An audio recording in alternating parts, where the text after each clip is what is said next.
And we see Trump getting increasingly unhinged, not just at our domestic, but also at the international level. But the Europeans, though, have the leaders, of Europe, have predictably showed their obedience and offered their support, making it clear they consider Maduro illegitimate and seeking, essentially to back the American position on this.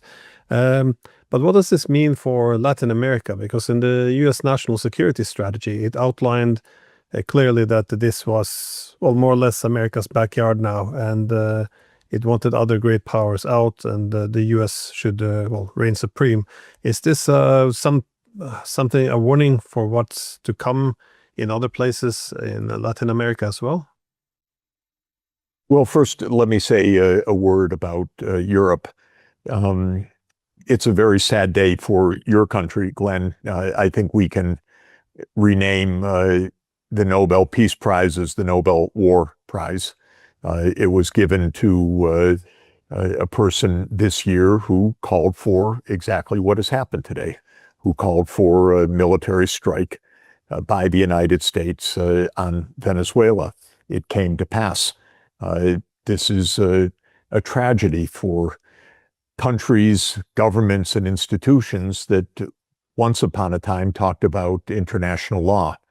The European response has been pathetic, absolutely pathetic. Of course, every leader in Europe seems to cower to the U.S., to be terrified.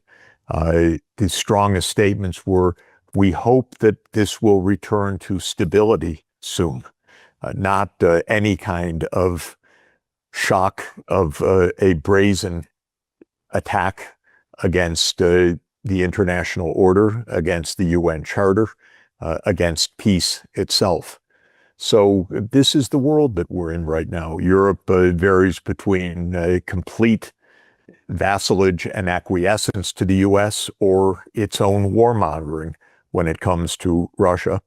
There seems to be no diplomacy, no peace, and no attachment to multilateralism or to the UN Charter. You don't see it anywhere. When it comes to Latin America, of course, Trump has been openly saying that the United States rules the Western Hemisphere. It will dictate the terms.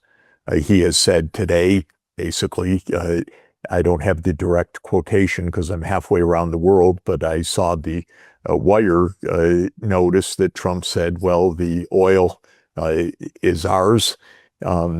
This is a grab for Venezuelan oil. He said our companies will go back in and do business in Venezuela. It could not be crasser or cruder. And we've been there before in this kind of world. We have had a world of sheer imperialism that it was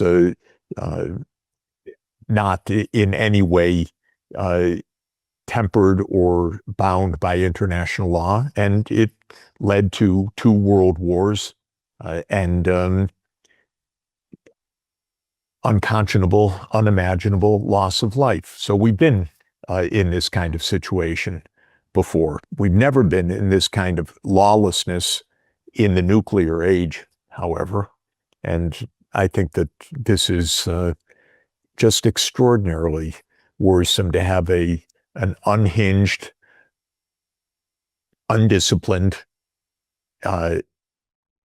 crude bully, absolutely lawless, absolutely disrespectful of any norms as President of the United States, and to have no counterweight whatsoever in Europe, not a voice for decency or international law. And for the rest of the world, well, I suppose that Russia and China are watching. They have said this is obviously a crass violation. They're not going to intervene in the Western Hemisphere. But what has happened is simply another step of completely dismantling of the institutions and lessons that we once thought we had learned from World War I and World War II and had installed, however fragilely, in the United Nations system and in international law. It barely exists. The UN is in the same situation today as the League of Nations was in its defunct period in the late 1930s and early 1940s. It essentially is useless right now. And I'm sorry to say it because I've been working for and with the UN for 25 years, but the U.S. has disowned it, is trying deliberately to destroy it. And while one hoped that the rest of the world would rally to its defense, we see that Europe is silent. And, our lights went out. I'm in the Himalayas right now. So, but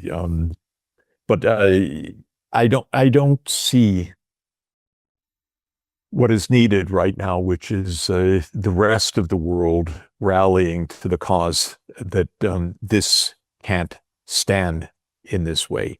Maybe in the first hours, one shouldn't expect this, and maybe more will come. But it's a very, very alarming period. The U.S. is deliberately out to rip up any semblance or shred of international law. I don't know how Europe will feel when the United States invades Greenland, but don't be surprised when it happens. Trump has announced it. He has announced it again and again, and it's very, very likely to happen. One day, Trump will say we have a national emergency, and Greenland will be occupied. And then probably Europe will say, oh, thank you, U.S., it could have been worse. This is how things are right now. Principles, who needs them?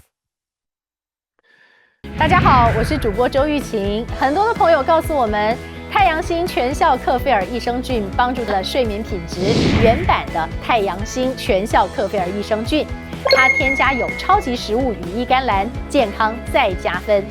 而有睡眠困扰的朋友们，赶快选择蓝色包装这一款晚安加强版，绝对是更有感。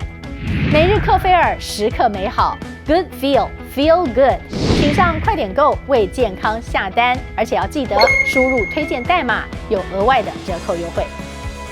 太阳星全效克菲尔益生菌基础版、晚安加强版，新包装改版，内容不变，抽取更方便。要吃就吃最好的。